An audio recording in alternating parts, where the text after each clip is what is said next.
Hello, everyone. Gladiators were professional warriors in ancient Rome, trained to fight in arenas for the entertainment of the audience. They took part in violent matches, sometimes in duels, sometimes against wild beasts, and even against condemned prisoners. These battles were often brutal, even to the death, and became a popular form of entertainment during both the Roman Republic and the Roman Empire. Today, let us paint a picture of those fierce battles, as well as a part of the culture of that era. Close your eyes, imagine yourself as the main character, and listen to the story. Before drifting off to sleep, take a moment to like the video and subscribe, only if you truly enjoy what I do here. And let me know in the comments where you are watching from and what time it is for you. It will be fascinating to see people joining us from all over the world. Now, dim the lights, enjoy the quiet atmosphere, listen to the story with a touch of crackling fire. Let's step into tonight's journey together. You open your eyes to a thunderous roar. The pounding of nailed boots on wooden floors shakes your chest, while the cheers echo through the cold stone walls. A powerful beam of light strikes your eyes from above, the light of the sky outside, a sky you haven't fully seen in months. The smell of blood, dust, sweat, and steel floods your senses. You realize you are standing behind the great gate of the arena. Have you ever imagined that one day you would be here, not seated in the stands, but on the sand, in the role of the one watched by tens of thousands of eyes? Perhaps not. But this is exactly where you are. And at this very moment, every beat of your heart is sinking with the stomping of the crowd. They call you a gladiator. The word comes from gladius, meaning the short sword of the Roman soldier. In the beginning, these fights were not purely for entertainment. They originated from the ancient funeral rites of the Etruscans, where slaves or prisoners were made to fight to the death to honor the soul of the deceased. But as the Roman Empire expanded, these rites transformed into a form of spectacle. The powerful quickly realized the crowd craved blood, the clash of steel, and the drama of death. And from that, your profession was born. Perhaps you think, they make me fight just for amusement? Yes, but not only that. These matches were also a way for the ruling class to display their power. An emperor or magistrate would sponsor a munos, a gladiatorial event, to win the people's favor, demonstrate generosity, and strengthen political prestige. Every thrust, every drop of blood spilled was not just a game. It was a message that Rome was strong, and you were only a small part of that great machine. You look down at your hands. On your skin is a thick leather glove, the smell of sweat and oil soaked into every stitch. The arm guard, manica, clings tightly to your bicep, catching the dim light. Your legs are wrapped in bandages and strapped into hobnailed sandals for better grip on the sand. On your head, the heavy helmet, galea, presses down, its narrow eye slits making your view feel like it's through iron bars. Your weapon? A short, pointed gladius, better suited for thrusting than for slashing. You are not a free fighter, at least, not yet. Some gladiators are slaves, prisoners of war, or convicted criminals. They fight to survive and sometimes to buy back their freedom. Others step into the arena willingly, for money, for fame, or simply for the thrill of combat. But all of them understand one thing. This path rarely leads to a peaceful end. Out there, a trumpet sounds, low, drawn out, as if announcing to the world that blood is about to be spilled. You know you have only a few seconds before the gate opens. You wonder, why are the spectators so enthralled? Perhaps because in that space they see something primal in human nature, the raw instinct to survive. They see the weak fall, the strong rise. They shout, habet, when your opponent takes a hit, or jugula, when they want you to finish him off. To them, it is a living drama where every thrust is real and every scream comes from genuine pain. You hear the creak of wood and iron. The gate slowly rises. Light floods in, cutting through the darkness where you stand. Out there, in the circle of golden sand, your opponent is already waiting. He is tall, clad in light armor, holding a net and a trident, a retiarius, a type of gladiator who fights with speed, relying on agility. You, a secutor, are trained to face him. Your smooth, rounded helmet is designed not to catch in his net, and your curved shield covers half your body. The stands erupt in cheers. You step forward, the sand sinking slightly beneath your feet. Every heartbeat merges with the roar, every breath heavy with the scent of dust and blood. You think, I might die today. And in that same moment, another thought slips in. Or I will live, and tomorrow the crowd will remember my name. And with that, the game begins. You step out into the blinding light of the arena, where the sun reflects off the golden sand like a giant mirror. The crowd roars like waves crashing against a rocky shore, each shout of secutor or retiarius striking directly into your ears. You know well that these cries are not just cheers, but a call of fate, urging you to move faster toward the center of this circle of destiny. Your opponent gives a subtle twist of his wrist, the net loosening in his left hand, the trident glinting under the sun. Such weapons are no strangers to you, yet each man who wields them carries his own way of using them. Some throw the net immediately to snare your legs. Others use it as a psychological trap, baiting you into impatience so you expose a weakness. And him? You're not sure yet. You wonder, if I retreat, what will the crowd think? If I advance, will I be caught in the net right away? The answer comes instantly. Advance. Because if you hesitate, you've already lost half the fight. You raise your shield, pressing it close to your body, the gladius firm in your right hand. The dry crunch of your hobnailed sandals against the sand contrasts sharply with the soft swish of the net spinning through the air. Through the narrow slit of your helmet, your vision is reduced to fleeting frames, his face glistening with sweat, the crowd behind him leaping in excitement, and a few streaks of blood left from the last match staining the sand near the edge. He suddenly hurls the net toward you, a quick, wide motion like the shadow of a bird swooping down.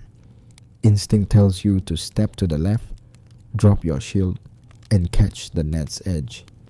A sharp clang rings out as the thick rope scrapes across the edge of your arm guard, leaving a hot, stinging mark. You barely have time to breathe before the trident thrusts forward. Its 3 iron points aim straight for the gap between your shield and helmet. You drive your shield down, the force of the impact shuddering up your arm as the trident's tips bite into the wood. Half the crowd roars in delight, the other half groans in disappointment. You twist your wrist, forcing his weapon aside, then closed the distance. At this range, your gladius is at its best, short but deadly in a thrust, needing only the smallest opening. He steps back, tossing the net upward again, this time not to entangle, but to blind your sight. In that brief moment of darkness, you think of everything that brought you here. The first day of training in the ludus, Gladiator school. The crack of the trainer's whip. The countless times you practiced falling, standing back up, and the warning. Fight not only with strength, but with patience. The light returns. You've already slipped to the right, escaping the net, and you see his arm extended farther than usual. This is the opening. You lunge forward, the tip of your sword driving into the gap at his belly, where only a thin layer of cloth offers protection. The sound of steel piercing flesh comes with his sharp, ragged breath. The arena erupts. He collapses, the trident slipping from his grasp. You stand there, breathing heavily, sweat streaming beneath your helmet. In that instant, you realize you hold the power to decide his fate. A shout rises from the crowd. Mite! Spare him. But other voices answer, Ugula! Finish him. You know the eyes of the judge, or perhaps even the emperor, are fixed on you. You think, if I spare him, he will live. But will I be seen as weak? If I kill him, I will be celebrated. But will I see these eyes in my dreams for the rest of my life? And then, you stand there, your hot breath filling the inside of your helmet, the sound of your heartbeat pounding in your ears like war drums.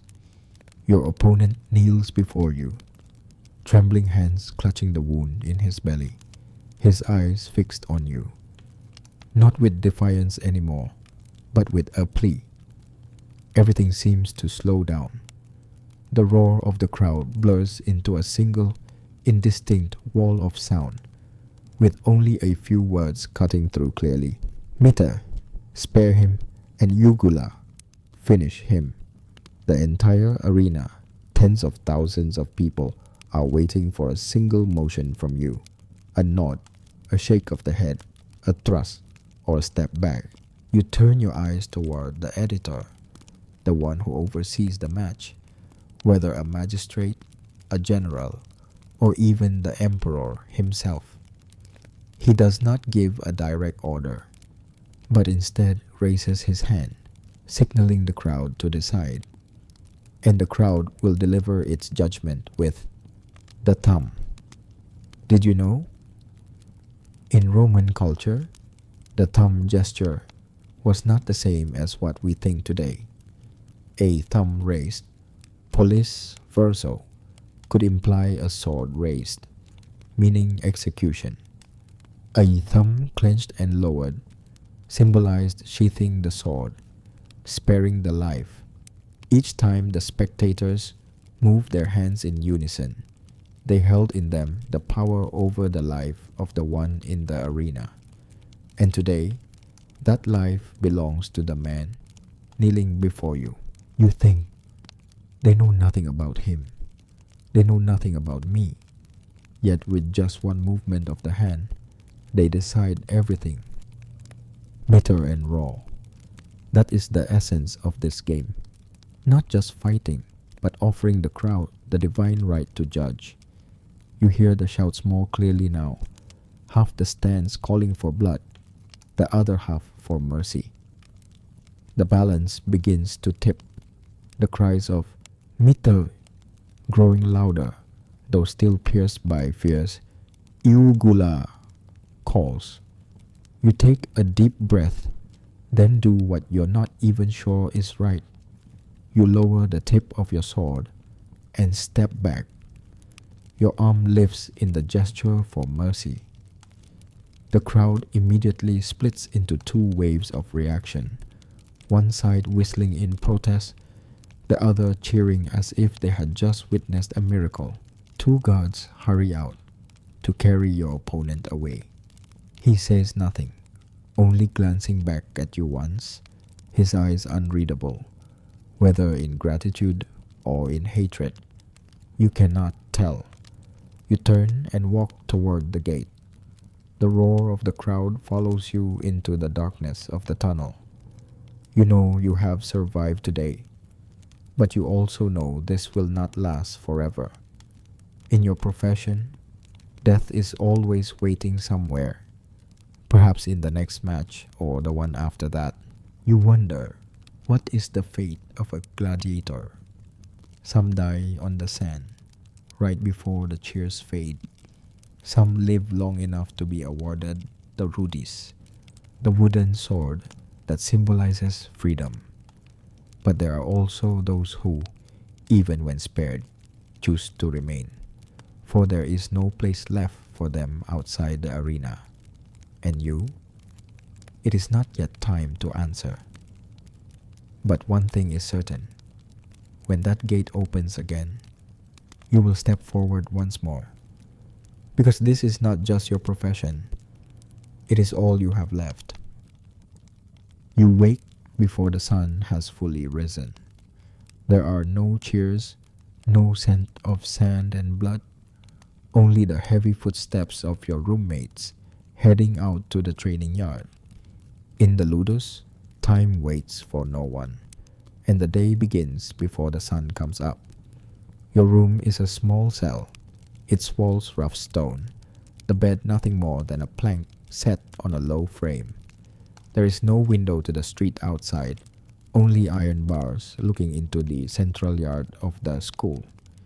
You live here with several dozen others, faces you have seen while eating, training, sleeping, and sometimes as they collapsed on the sand.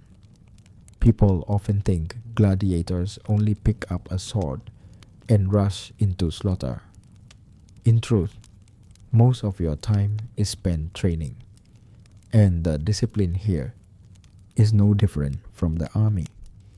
Each morning, you drill the basics: battle stance, shield positioning, short step movements.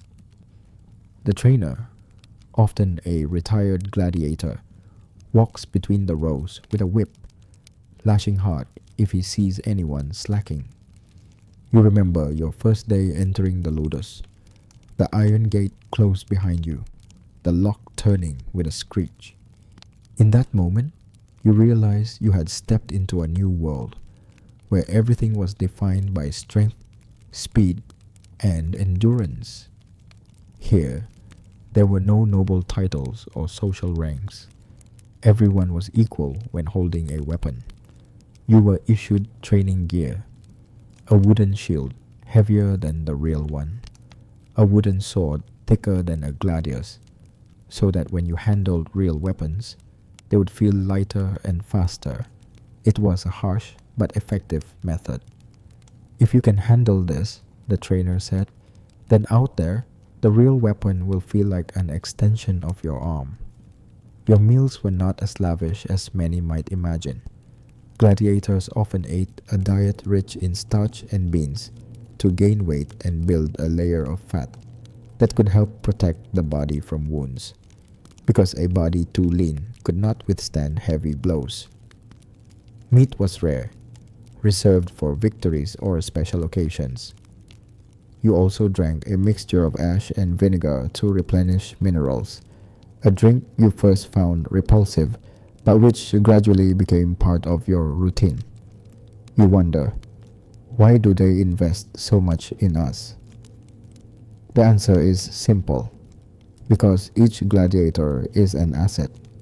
The owner of the ludus spends money to buy you, train you, and hopes to profit from your victories in the arena. Losing a fight can sometimes mean losing that entire investment. But the ludus is not only a place of training, it is also a place that measures spirit. Many newcomers arrive terrified, giving up before ever setting foot in the real arena. The rest learn to turn fear into strength. You know exactly which group you belong to, because if you didn't, you wouldn't have survived yesterday's match. Outside in the yard, you hear the clack of wooden swords against shields. The shouts time to the breaths of those training. A new day begins, and you will join them, your sweat mixing with the dust. Because even though you were spared yesterday, tomorrow could still be the last time you stand. And the only thing you can do is be ready. In the ludus, you don't just learn how to fight, you learn how to understand every type of opponent. Not all gladiators are the same. Each is trained in a specific armatura with their own equipment, style, and tactics. This means that before stepping into the arena, you're not just preparing for a fight, you're preparing for a game of life and death. You belong to the secutor class. The name means the pursuer, and true to it, you are trained to close in quickly, driving your opponent into a corner. Your helmet has a smooth, rounded top without a crest, so that a retiarius's net cannot snag on it. Your shield is large and curved, covering half your body, while your short gladius allows you to thrust quickly and forcefully at close range. Your most familiar opponent is the retiarius, the one with the net and trident. He moves quickly, wearing light armor, leaving most of his body exposed for speed. His strategy is to keep distance, wear you down, then use the net to entangle or drag you down. Many secutores have lost simply by being impatient and charging in before reaching a safe distance. Then there is the murmillo, a heavily armored gladiator carrying a large rectangular shield, scutum, and a short sword like yours. The difference lies in his tall, fish-shaped crest on the helmet and his slow but rock-solid fighting style. Facing a murmillo is a battle of endurance, as both fight at close range, and only the one who can outlast the other will win. You've also encountered the Thrax, fighters from the region of Thrace. They wield a short curved sword, seka, designed to hook behind shields or armor, and carry a small round shield, parmula, to move quickly. Facing a Thrax means watching every angle of attack, as their hook strikes can slip through openings you didn't even realize existed. And there's the hoplomachus, a type modeled after ancient Greek soldiers, armed with a spear and round shield. They usually maintain distance with precise spear thrusts, forcing you to find a way to close in without taking a hit. You wonder, is there any type that's the easiest to fight? The answer is no. Each has its own strengths and weaknesses, and that is what makes the arena a game of balance. The crowd loves matches where the opponents are two contrasting types, because the contrast creates drama. A swift fighter against a heavy armored one, a long spear against a short sword. It all feels like a staged play, but the final script is always written in real blood. When you know which type you will face, your mind immediately shifts into calculation mode. Opponent is a retiarius, you'll drill your closing steps. A murmillo, you'll train your endurance. A Thrax, you'll practice blocking from multiple angles. Every day of training is a day spent writing your survival plan. And strangely, after some time, you begin to realize a truth. You no longer fight just to live. You fight to win, because the crowd remembers the victor's name, while the loser is reduced to a whisper and then gone. That day, the trainer called you out to the center of the practice yard. The morning air was still cold, dew clinging to the surface of the wooden shields. You were just tightening the straps of your arm guard when he pointed toward a man standing in the corner of the yard, a tall figure with rippling muscles, his chest covered in long, jagged scars, like the map of a campaign that never ended. "This man will be training with you today," the trainer said, his voice no different from when he gave any routine assignment, but his eyes carried another meaning. Learn, and learn fast. They called him Marcus, a gladiator who had survived more than 20 matches. In this world, living to that number was nothing short of legendary. Marcus wasn't just skilled in technique. He survived thanks to what he called his second sight, the ability to read an opponent's intent before they could act. You stepped into position, gripping your wooden sword, shield raised. Marcus didn't charge right away. He circled you, his gaze studying your every small movement.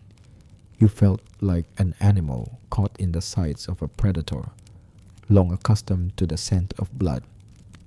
"Do you know why so many new fighters die within their first 3 matches?" Marcus asked, his voice low. "You guessed. Because they're weaker?" He shook his head. "No, because they think this is a battlefield, when in truth, it's a stage. The crowd doesn't just want to see who wins. They want to see how he wins. And if you don't give them what they want, sometimes they'll want your death instead." Marcus suddenly lunged, his wooden sword slamming down so hard it drove you back 3 steps. You raised your shield to block, but the force made your shoulder go numb. He didn't follow up, only said, "That strike out there, I wouldn't hit straight. I'd angle it to make a wound that bleeds a lot, but doesn't kill immediately. Why? Because the crowd likes a fight that lasts." He continued, "You must know when to fight to win quickly and when to fight to draw things out. Win too fast and they'll forget your name. Lose too fast and you'll disappear. And remember, if the crowd hates you that day, then even if you kneel and beg for mercy, their thumbs will still point to the sky." The training session lasted longer than usual. Marcus kept testing you with unexpected moves. A hook into the shield's edge, a kick to the knee, a spin that looked like defense but turned into an attack. You blocked half, took the other half, and each time you got hit, he explained why you were wrong. When the session ended, Marcus placed a hand on your shoulder. "Remember, those who survive aren't always the strongest. They're the ones who can give the crowd what they need and protect themselves long enough to make it back to the gate." That night, lying on your wooden bed, you stared up at the gray stone ceiling and thought about his words.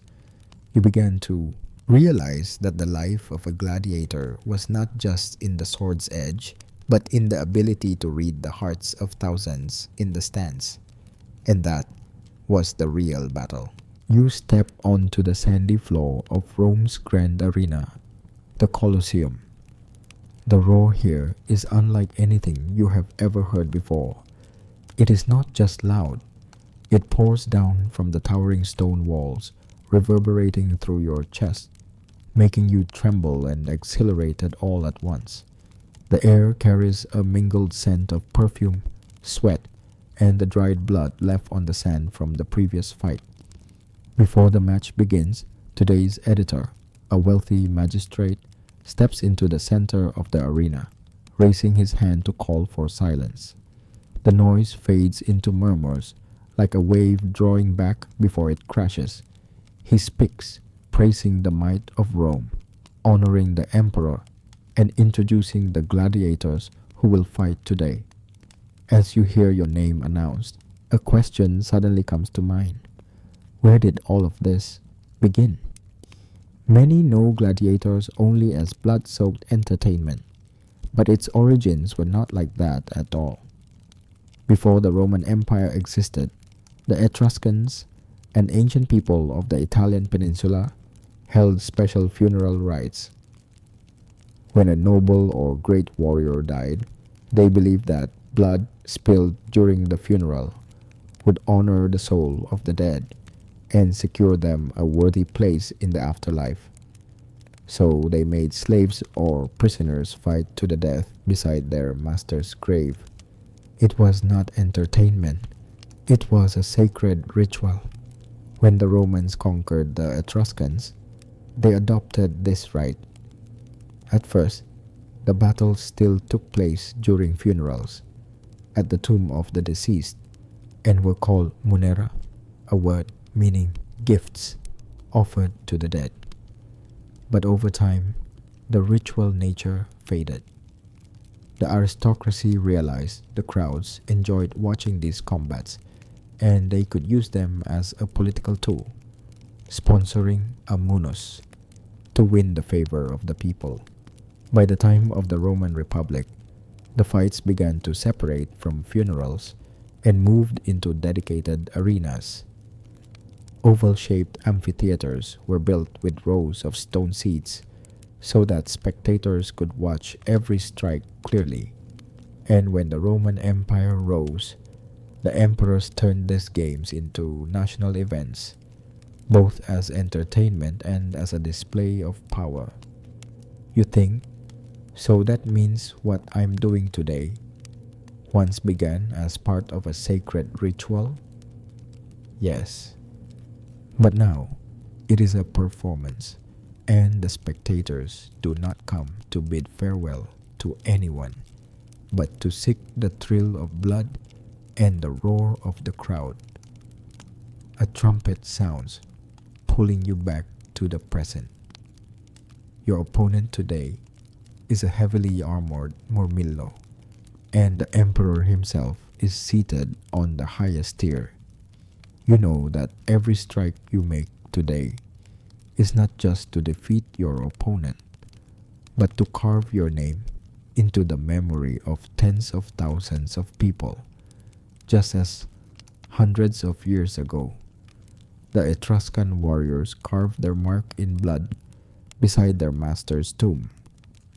And the gate behind you slowly closes. The battle begins.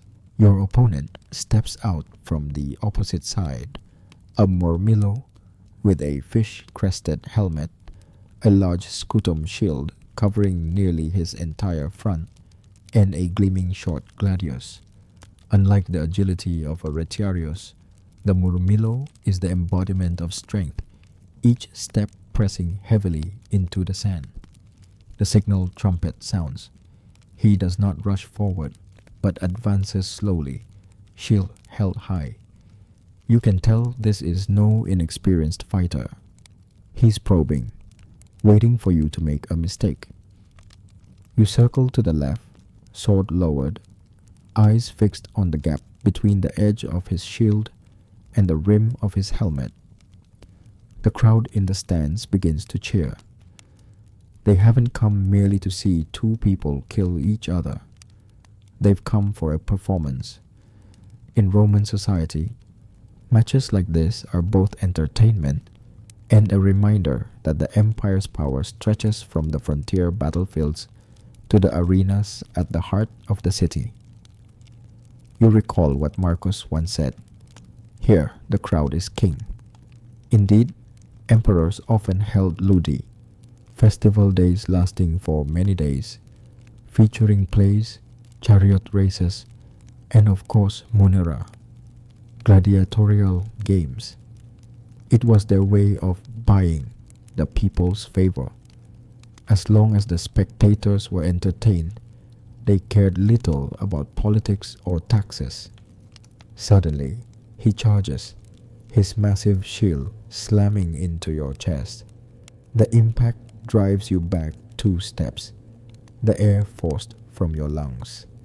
You quickly pivot to the right, striking at the edge of his shield, hoping to create an opening. The dry clang of steel on steel echoes. The crowd roars louder. They want to see blood. And that is why these contests have endured for so long. They tap into something primal in human nature, a mingling of fear and fascination with death. For them, it is a chance to taste the thrill of survival they will never encounter in ordinary life. He twists his shield, shoving you back, then brings his sword down from above. You raise your shield to block, the shudder of the impact traveling down your arm. Dust bursts into the air, sunlight flashing through your helmet slit and making your eyes sting. You decide to change tactics. Instead of attacking head-on, you'll circle behind him, forcing him to turn again and again until he tires. The cheers shift into a pounding rhythm of encouragement. They enjoy this cat and mouse game, and you suddenly realize, here, everything, from your blocks and dodges to the very way you stand and breathe, is part of the living drama the crowd has paid to witness. You close in from the right, your blade slashing at the gap in his calf where there is no armor. A line of bright red blood appears. The stands erupt with cries of "Hebet!"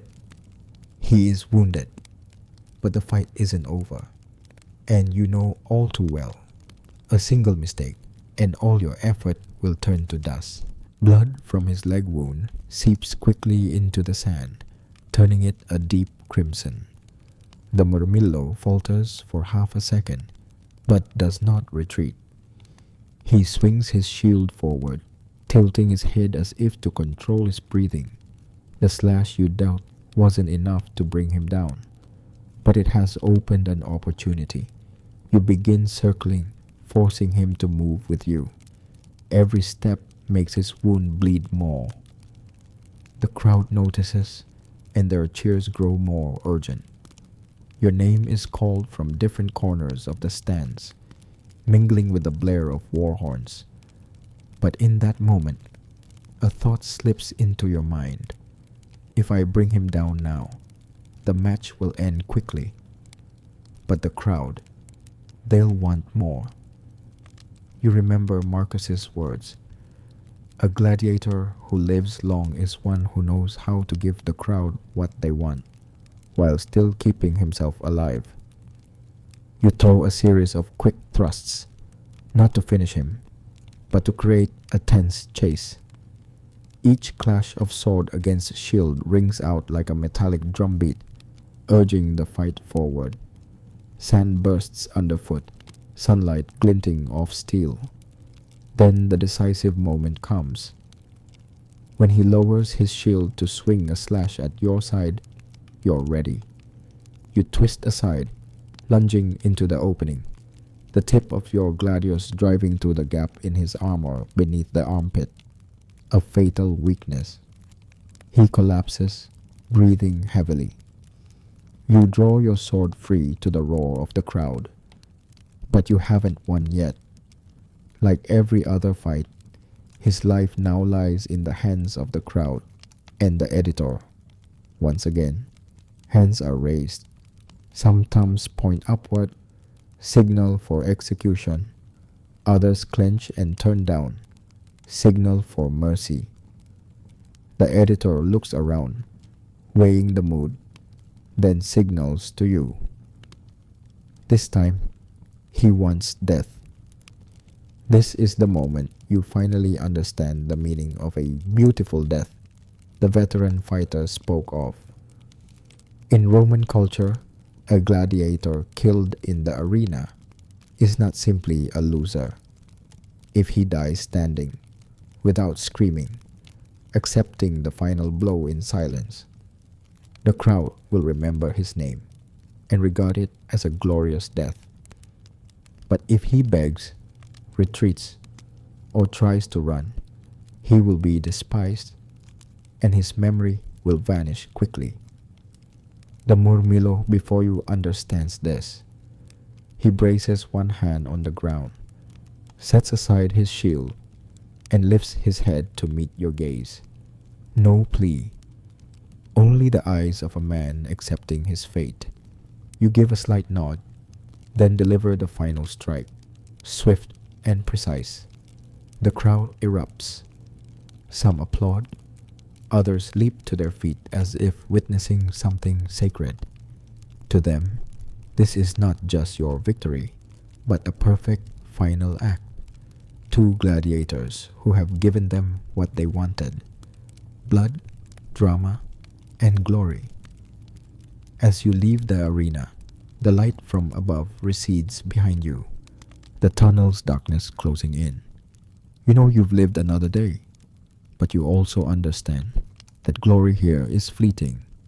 It lasts only until the crowd finds someone new to cheer for, and you wonder, will that day come for me? You have heard plenty about the cheers, the smell of blood, and the gleam of steel in the arena. But there is one thing outsiders rarely see. Gladiatorial games were not just bloody entertainment. They were part of the very structure of Roman society, a mirror reflecting the values, power, and psychology of an entire civilization. In Roman society, the arena was where all social classes gathered, from slaves and commoners to nobles, magistrates, and the emperor. Everyone sat on the same stone tiers, differing only in position and vantage point. It was one of the rare spaces where rich and poor shared the same experience, witnessing a human being stand on the threshold between life and death. Here, outside status was temporarily blurred. Every gaze was fixed on the sand, where fate could be decided in a few heartbeats. The Romans saw gladiators as symbols of the virtues they revered: courage, virtus; endurance, paciencia; and honor. Even though most gladiators were slaves or prisoners, once they stepped into the arena, they became living embodiments of the warrior spirit Rome admired.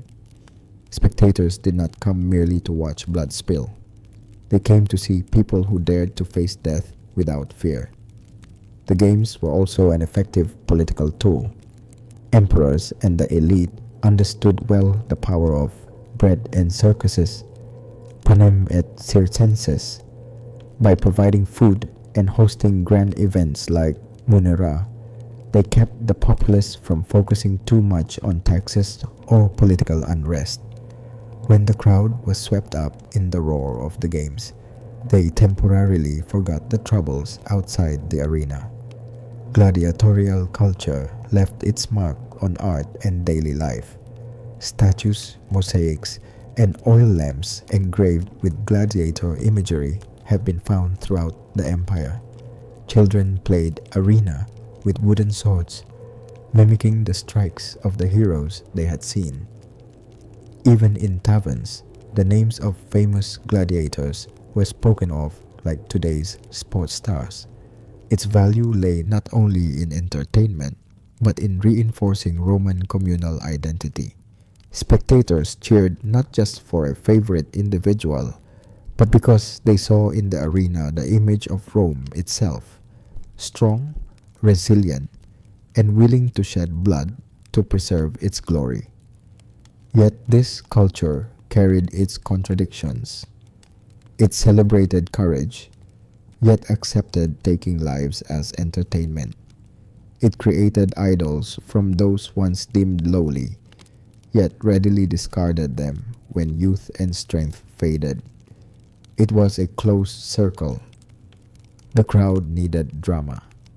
Power needed the crowd, and the gladiator needed both to survive. Looking back, you understand that you were not merely a warrior forced into combat. You were part of a vast social ritual, a small cog in the great machine of entertainment and power that had run for centuries in Rome. And when the arena gates closed behind you, the cheers still echoed, a reminder that this culture was greater than any single individual, yourself included. If you look beyond the borders of the Roman Empire, you will see that the idea of people using their strength, courage, or even their lives to please the community was not unique to Rome. Many other civilizations also had forms of violent spectacles or life and death rituals. The ancient Greeks held the Olympic Games, where athletes competed in grueling sports that sometimes led to injury or death. But unlike Rome, the Greeks focused on victory in peace, praising skill and technique rather than spilled blood. It was the glory of the winner, not the moment of the one who fell. In ancient Mesoamerica, the Maya and Aztec played the ball game Ollamalistli, a religious ritual in which the losing side was sometimes sacrificed. This game was not only for entertainment but also carried deep spiritual meaning, tied to myths about the movement of the sun and the cycle of the crops. There, the death of a player was part of a belief in the cosmic order. The Celts held single combats, often to settle disputes or prove bravery, but these were never developed into an industry like in Rome. Only in Rome did gladiatorial combat evolve into a stable, organized system, with training schools, contracts, rules of combat, and even stars adored by the public.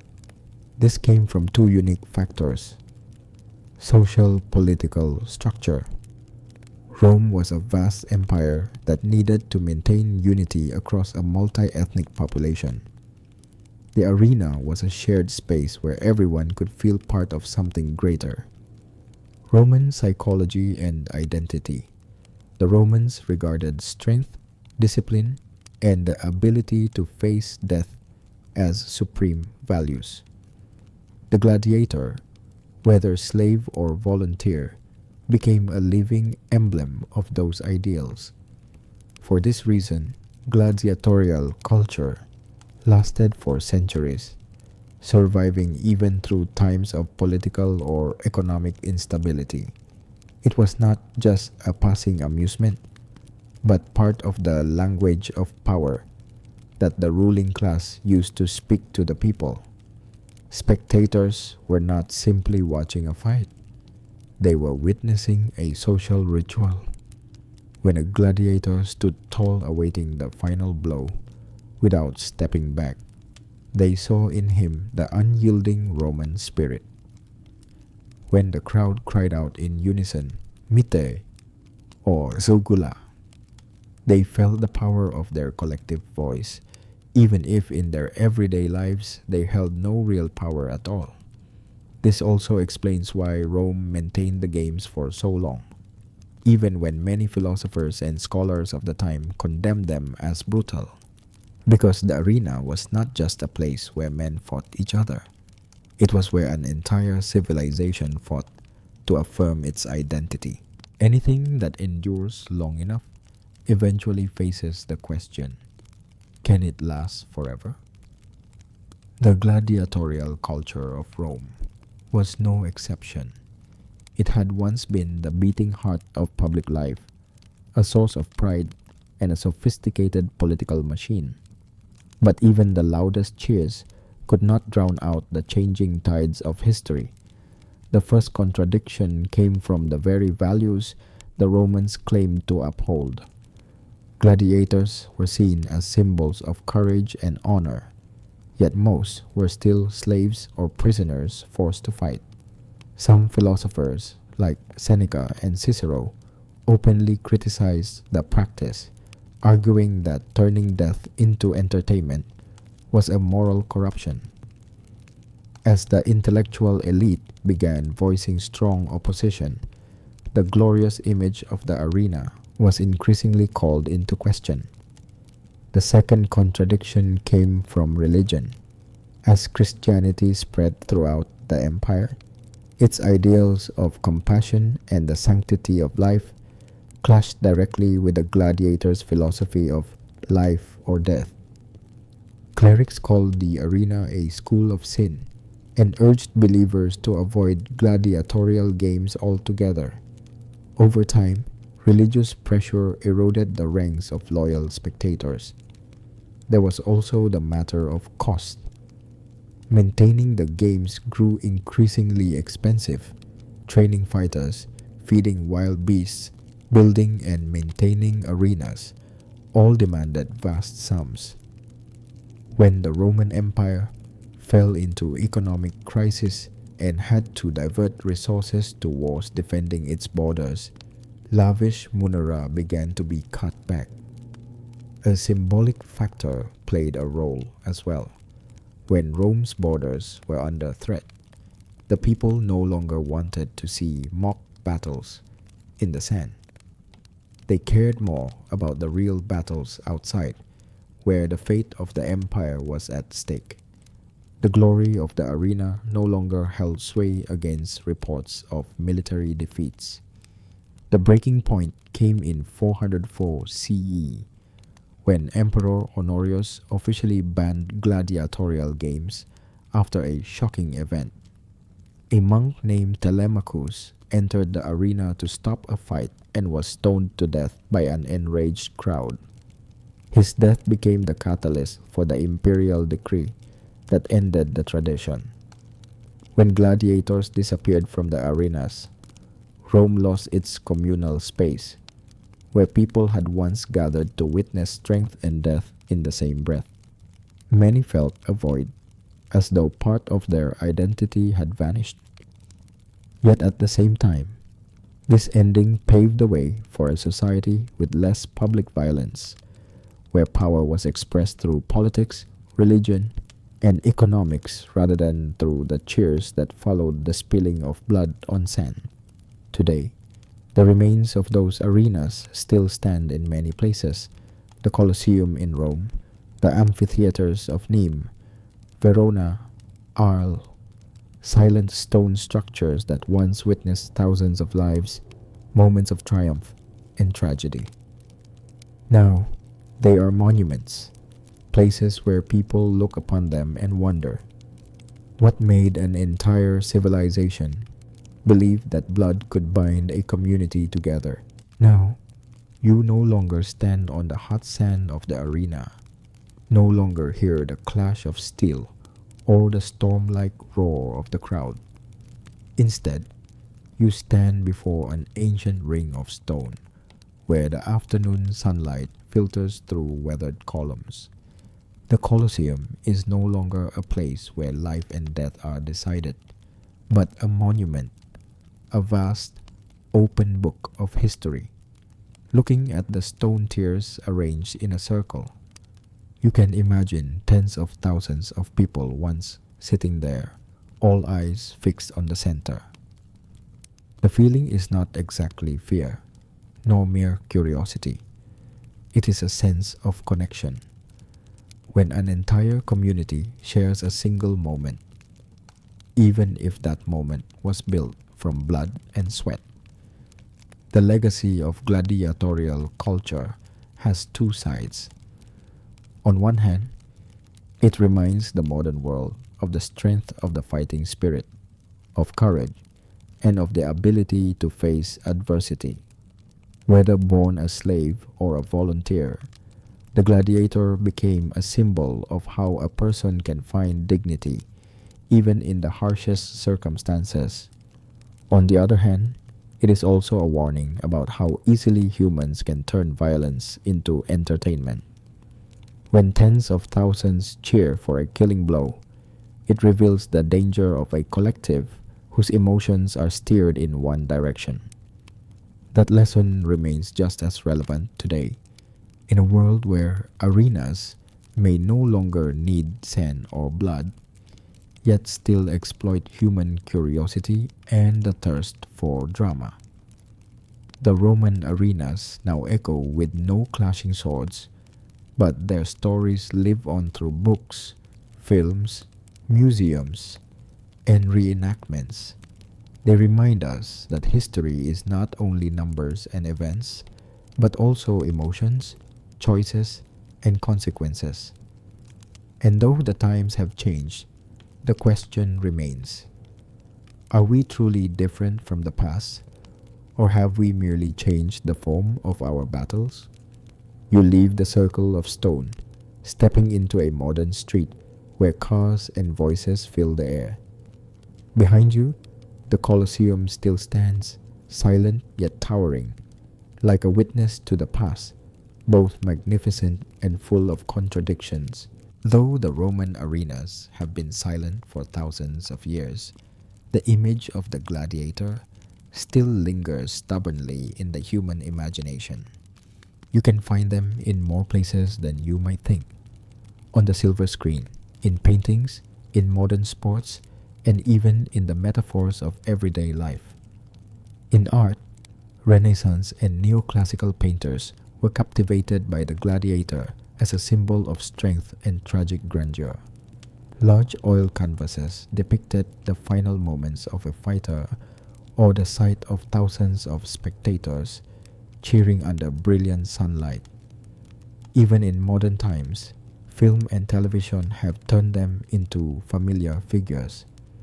From classics like Spartacus 1960 to Gladiator 2000, the image of the gladiator has been reborn with multiple layers of meaning, both as a warrior and as someone defying fate.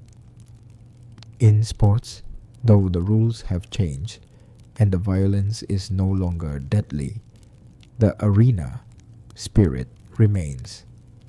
Modern football stadiums, basketball courts, and MMA rings are also places where tens of thousands of spectators gather, shouting and cheering for fierce contests. Athletes become the gladiators of today, not fighting with swords and shields, but with skill, strategy, and endurance. The passionate cheering, the thrill of victory and defeat, and the celebration of the winner all echo the ancient Roman spirit. In popular culture, gladiator has also become a metaphor for those who dare to stand up to great challenges, no matter the odds. A trial lawyer in court, a doctor on the front lines of a pandemic, or a lone activist fighting against injustice, all can be called gladiators in their respective fields. This image endures because it touches something deeply primal. Humans have always admired those who step into their own arena, knowing that the outcome could be triumph or failure. The gladiator has become a timeless symbol, not only of physical strength, but also of willpower and determination. And when you look around the world today, you realize the arena has never truly disappeared. It has only changed form. From Rome's golden sand to grass fields, fighting rings, or even the arenas of intellect and technology.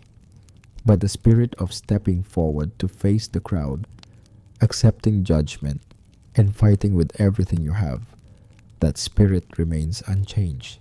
When you step away from the pages of history or the frames of a reenacted film, the image of the gladiator remains, not merely as the man or woman holding a sword on the hot sand, but as the symbol of a spirit, the spirit of stepping into the arena, even when you know you might fail. History has given the gladiator a special place. They were not entirely heroes, yet not merely victims. They were real people with fears, ambitions, and sometimes choices. Some were forced to fight, others volunteered, but all became part of a shared story, a story still told thousands of years later. Their legacy is a reminder that humanity has always been drawn to the threshold between life and death, between defeat and victory. It is also proof that an individual, no matter how small, can leave a lasting mark by daring to face a challenge. But the gladiator's story is also a warning. It shows how crowds, power, and spectacle can combine to turn violence into entertainment. And if we are not vigilant, new arenas, even without blood, could still recreate that same cruelty, merely changing the setting and the means. Today, when you stand among the ruins of an ancient arena, the wind sweeping across the cold stone tiers, You can close your eyes and hear the echoes of the past, the blare of brass horns, the clash of steel, the roar of the crowd, and the silence before the killing blow. Then it all fades into the wind, leaving only an empty space. And you will realize that though time has swept away the blood and the sand, the questions from Rome's age remain just as relevant. What will you do when you step into your own arena? Will you tremble, or will you hold your head high? Will you seek glory, or seek survival? The answer, as it was 1,000 years ago, still lies in the hands of the one who steps inside.